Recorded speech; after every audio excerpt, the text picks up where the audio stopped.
Le gouvernement rwandais soutient les rebelles du M23, des rebelles qui sèment la terreur, la mort en République démocratique du Congo, notamment à l'Est, où ce conflit a déjà fait des millions de morts. Nous savons donc toute la responsabilité du gouvernement rwandais. Et alors, que fait l'Union européenne, que font les pays européens? On s'attendrait à des sanctions. C'est la réponse que l'Union européenne a souvent quand on voit ce genre d'action de la part d'un pays contre un autre.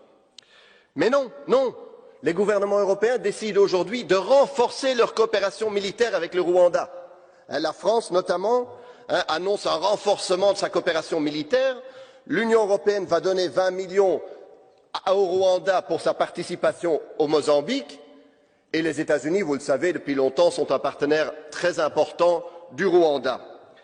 Tandis que vous savez qu'aujourd'hui, s'il y a un État qui vend des armes à la République démocratique du Congo, il doit notifier les Nations unies, ce qui ralentit, voire empêche, évidemment, la livraison des armes à un pays trop souvent et si souvent agressé.